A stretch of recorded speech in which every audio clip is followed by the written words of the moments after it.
Hey, we are back on the podcast. I'm so excited to be sharing part of a conversation that I had with Dr. Laura Venuto. She is a psychologist in New York, and she has really showed up for moms during this pandemic. And she has so much value and so much insight on parenting during this period. And I absolutely cannot wait for you guys to listen to this. So, without further ado, I want to welcome Dr. Venuto to the podcast, and I hope you guys enjoy it.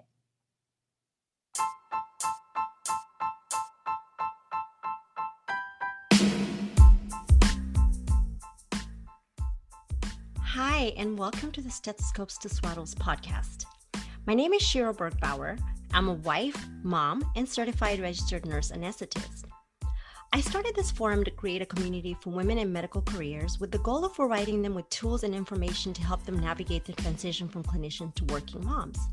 On this podcast, we discuss various issues ranging from the journey to motherhood, being a mom, parenting, marriage, and everything in between. No topic is too small or too big to be addressed. My objective is to allow moms to be vulnerable and also promote wholehearted living. I love this definition of wholehearted living from author and researcher Brené Brown. She says, wholehearted living is about engaging with our lives from a place of worthiness. It means cultivating the courage, compassion, and connection to wake up in the morning and think, no matter what gets done and how much is left undone, I am enough. It's going to bed at night thinking, yes, I am imperfect and vulnerable and sometimes afraid, but that doesn't change the truth that I am also brave and worthy of love and belonging. So welcome to the podcast, and I hope you enjoy it.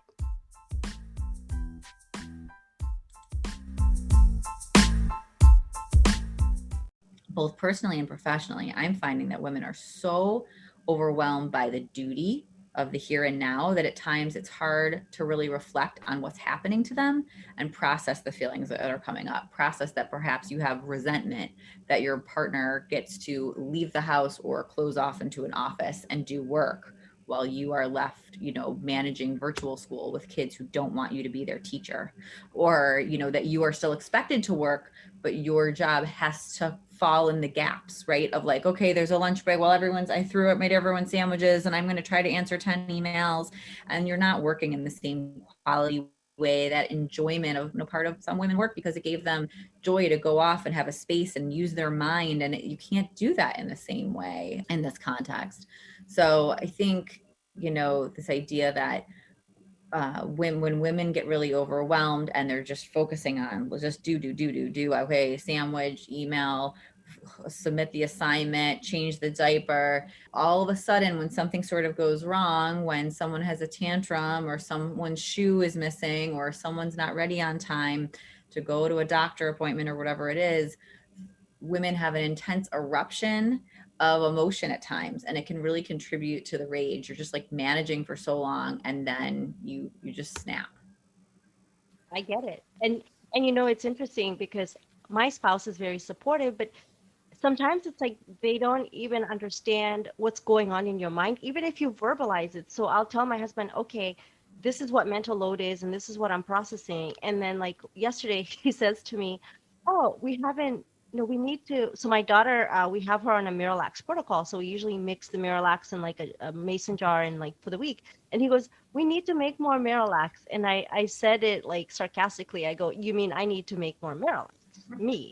And he was like, yeah, that's what I meant. I said, well, when you say we, most of the time the conversation is, please do X, Y, and Z. And you're saying it politely. When you put yourself in the equation, you're just the person pointing out what needs to be done. Mm-hmm. And as helpful as you are, eventually I'm like, okay, I did this, and this. And I don't want to keep tabs on what I'm doing, but what are you doing? And sometimes it's like, even I want to ask him to do things and I'm hesitant, and he'll do them when I ask, but it's almost like, well, what if he doesn't do it my way? Right.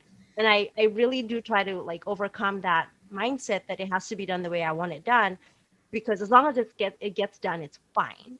But Mm-hmm. it's that like even men have barely scratched the surface of understanding mental load. And so when we throw rage in there, and then now they're like, why are you angry?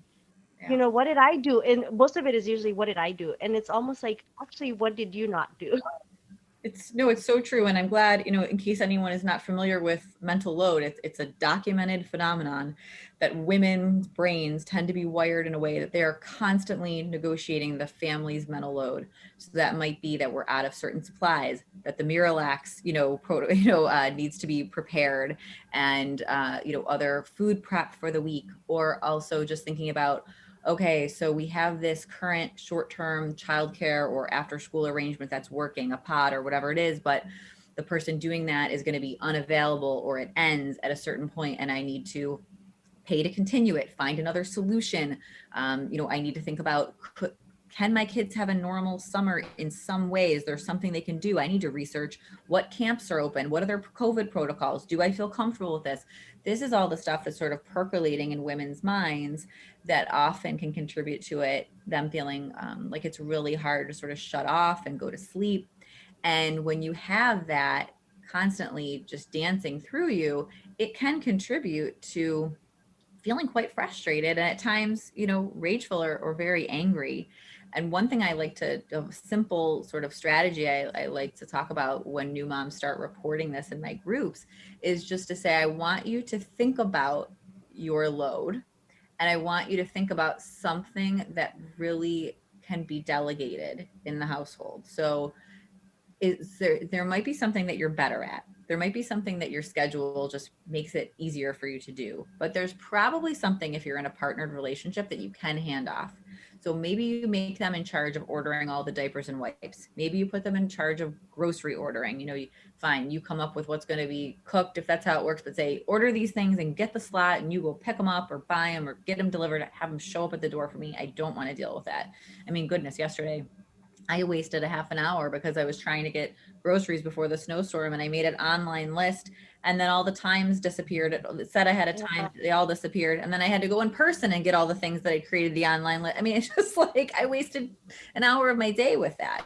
But yeah, and you were trying to outsource it, but it ended up actually being more work. Yes, exactly. Yeah. So thinking about how you can get more engagement, and I think sometimes also being very specific about what needs to be done, and even writing it on a list on the refrigerator or some other central place in the home of like, these are the tasks that keep our household running.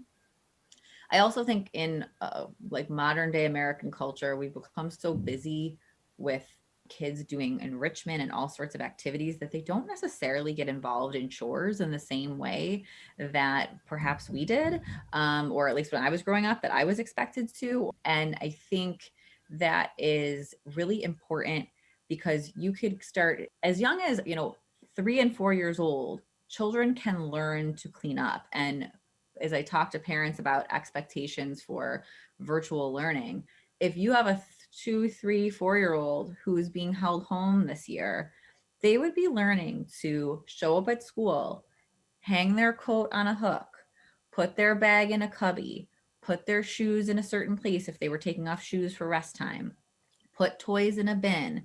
And I know it can be hard, and sometimes kids resist, and it's easier for us just to do these things sometimes. But if there can be small ways that we can encourage the children to also take responsibility for helping out, make it into a fun game. It's like, I think that's the thing that we often have no energy for, but if you can summon the energy to make things silly, to make it a competition, who can get the most toys in the bin, 60 seconds. Sometimes I'm like 60 seconds, who can do it? Come on. Or I put on like wild music, and I kind of shock my kids into helping me sometimes, of like, oh, okay, maybe this is fun. I don't know. Or I can get one kid who will be like, oh, I could do more than you. And all of a sudden it becomes this, fuel the sibling rivalry into cleaning up. I'm like, fine, we're okay with it for a minute. I'll run with it. So thinking about everyone in the household, what can they do?